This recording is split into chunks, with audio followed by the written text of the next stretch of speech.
Do you ever feel like dispatch keeps sending you to places you don't want to go? On today's episode of Driven Too Far, we're going to pull back the curtain to find out why carriers really send you into those traffic lanes. Hello, I'm Andrew Winkler with Chief Carriers, and this is Driven Too Far, the truth about trucking, a podcast that helps over-the-road truck drivers balance career and family.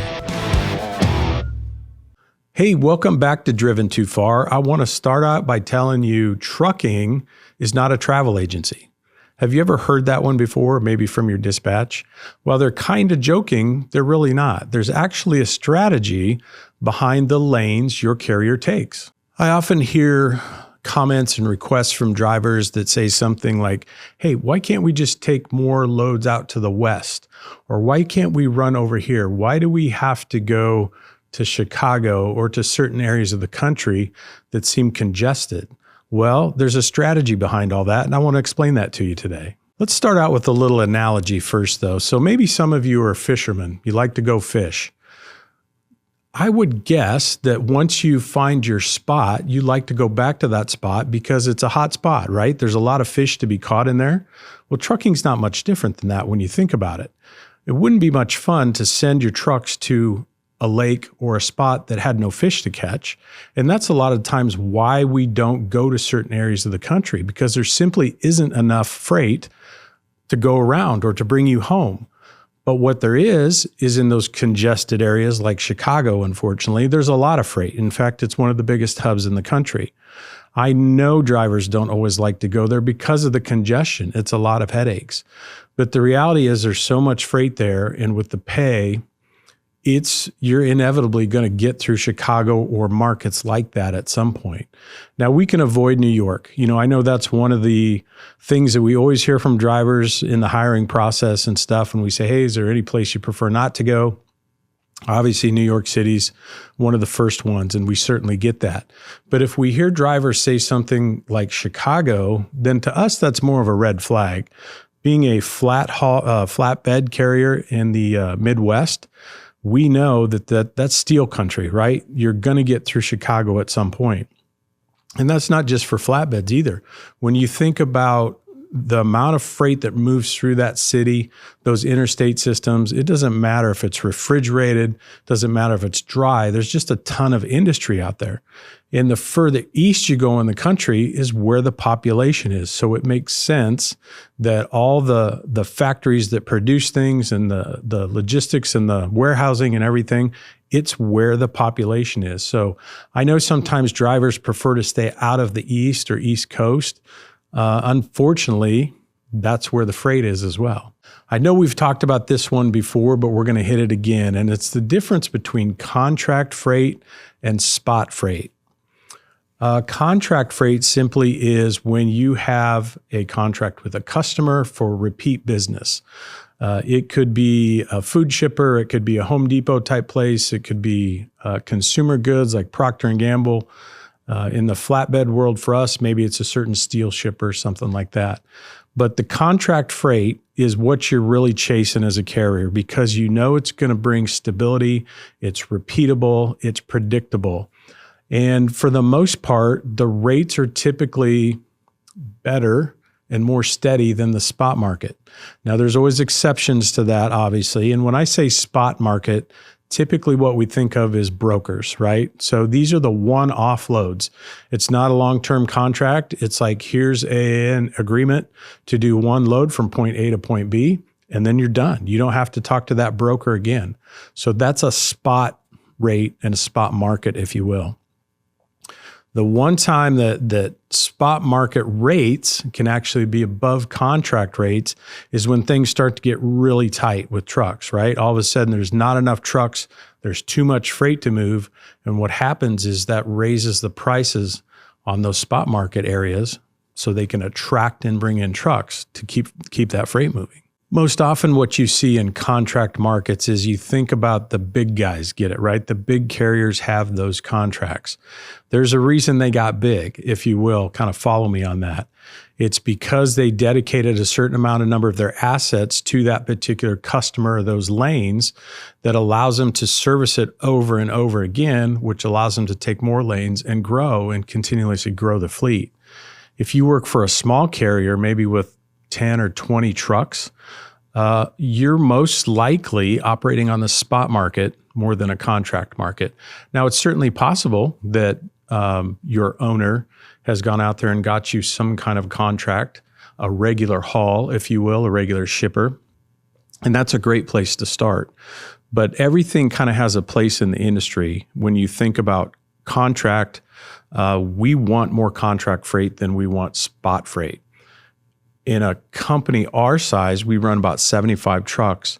We're about 80% contract freight and about 20% broker. At least that's our goal. That fluctuates from time to time, from season to season, things like that. But the idea is the spot market, when you're working with those brokers, they're peeling anywhere from 15 to 20% off the top. So that's money you could be earning if you had that contract direct with the shipper. And that's ultimately what you want to do. If you work for a small carrier and they can never get to the point where they can gain a regular contract shipper, they're going to struggle to grow. It's very, very hard to grow when those brokers are constantly taking that percentage off the top. Now, if you can land at least one contract just to start, maybe it's your outbound freight and you get that freight direct, that's a great place to start because you'll be capturing 100% of that revenue for your company. Brokers, then, what we use them for is relocating assets. So in a perfect world, when you think of the big dry van guys, let's say, they may have terminals in Dallas and Chicago, and maybe they have customers in each of those points too. So they run that traffic lane all day long, right? 5 to 10 trucks a day in that traffic lane. It's repeatable. They're creating density in that traffic lane. And that's how they become super efficient, make more money, and grow. What you can't do is if you imagine you have a terminal in the Dallas area and you shotgun your trucks all over the country, it's incredibly hard for a salesperson to go, hey, I'm out in Denver today. I'm going to go talk to these shippers to see if we can capture some direct freight. But when I go talk to that shipper, if I only have a truck there once a week, twice a month, something like that, there's no incentive for that shipper to want to work with us as a small carrier. But if I could walk in there and say, I've got 5 trucks a week in your area, then there's something there they can work with. So when you look at it from the shipper's perspective, they want to work most of the time with larger carriers, or at least carriers that can give them something on a regular basis. Because if I'm a logistics person, the last thing I want to do is try to figure out how I'm going to cover 100 loads every week with 100 different carriers. What I would like to do is pick up the phone, cover those 100 loads with maybe 2, 3, 4, 5 different carriers in the different traffic lanes, and then my job's done. So it really simplifies the supply chain when you can work with a carrier that can give you volume. When we have repeatable freight in repeatable lanes, a carrier will often refer to those as a power lane, meaning that we're in that lane consistently, week in, week out. That's also where carriers start to develop terminals. So when you think about where do the big carriers have terminals, it's not by chance. They just didn't pick a random city. They built that around wherever their freight hub is, where their freight comes from. And then beyond that, that's when you start to look at where you hire drivers from. Because if there's one thing that works is if you have a freight hub and there's always trucks coming in and out, that also means I can get you home as a driver. So that's one of the things we've worked with quite a bit this year is we've narrowed down, identified most of our power lanes in the area where we put trucks all the time, every week. And that's also where we market to drivers. That's where we started hiring more drivers from. Now, there's great drivers all over the country, but when you call in sometimes, and even if you have a spectacular app, your application looks great, you've got a great safety history and a driving record. If you live in a place that I don't go on a regular basis, it wouldn't be wise for us to offer you a job. Doesn't matter how good of a driver you are. If I can't get you home, it doesn't really work for either one of us. We've struggled with a little bit of that because once we kind of identified and narrowed our traffic lanes down into our power lanes, we do have drivers that still live all over the country, and we're not going to get rid of them. That's not the point at all. In fact, they're an important part of our team. But what we've recognized is how much more of a struggle that is to get them home when it is time to go home than somebody that lives in that power lane, and I can put them on a customer load that we're going to make money. A lot of times what happens when I've got to send somebody home to Mississippi or Arizona or wherever that might be that's out of lane for us, it's a one-off broker load that we have to take to get them close to the house. Well, then that brokers we know is taking the 15 or 20%. So it doesn't pay. It's almost never profitable to send those drivers home. So anyways, it's a challenge we have. Now, if we could develop freight lanes closer to that driver, or if we have a group of drivers in a certain area of the country, that might make some sense to do that. Now, as a driver, back to the idea of going certain areas of the country that you may or may not like. And I certainly understand that. I was a driver too many, many years ago. But there's certain areas that you just can't avoid in transportation and trucking. At some point, you're going to get through there. So when your company needs you to go to certain places, understand the reason why. It's not a punishment.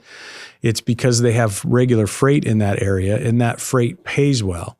So when you do that, when you continue to do that over and over again, that's obviously the freight that pays the bills. That's the profitable freight the company has. And once in a while, we get a request from a driver, especially around the holidays or something like that, where they want to go to a different area of the country. Maybe it's not somewhere close to their home.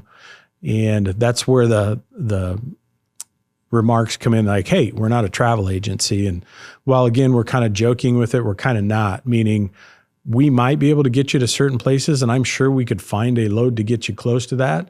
The question for the company is, does it make sense to do that? Can I make money doing it? And what's in it for all of us? So that's really the determining factors that have to go into that. So as we approach holiday season for Thanksgiving and Christmas and stuff, and you start to put in requests to your company about getting me to Aunt Sally's house or Grandma's house, something like that, if your company can't do it, understand there's a reason behind it. They're not just being mean. It's not that they don't want to put in the effort. It's that they understand that may be far enough out of their normal traffic lanes that it just doesn't benefit all the parties involved to it. One of the things I wanted to hit on too was technology and how fast things change in this industry. We all know it. We go back to the fishing analogy and stuff.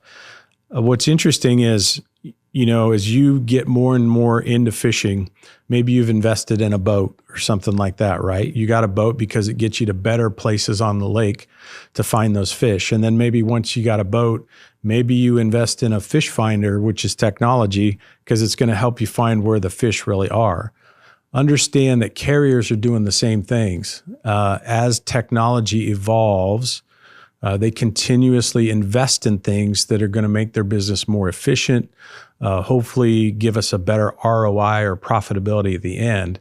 And when we can do that, it benefits everybody. If the company's profitable, then you're ultimately going to benefit from that as well through newer equipment, pay raises, bonuses, incentives, things like that down the road. So my message, I guess, is while none of us like change, it's inevitable, and it's moving at an extremely fast pace in this trucking world of ours. So if you hear that your company is investing in technology, there's the real likelihood you will feel the change as a driver, right? You may not always know what's going on behind the curtain in the back, but all of a sudden things start to shift or change. Maybe it's the freight patterns or something like that. Ask them about it. You know what? Just ask them what's changing, what's going on. Hopefully they'll be upfront with you. And if they're investing in technology that's going to help them make or be a more efficient company, then I would hope they would share that with you. In fact, I would hope they would share that with you well ahead of them investing that, just to give you a heads up and keep you in the loop of what's going on. But keep in mind, if they do that, they're absolutely trying to become a better company, more profitable, and in the end, again, that's going to benefit you as a driver. Thanks again for joining us on this episode of Driven Too Far. Don't forget to hit that like and subscribe button so you never miss an episode.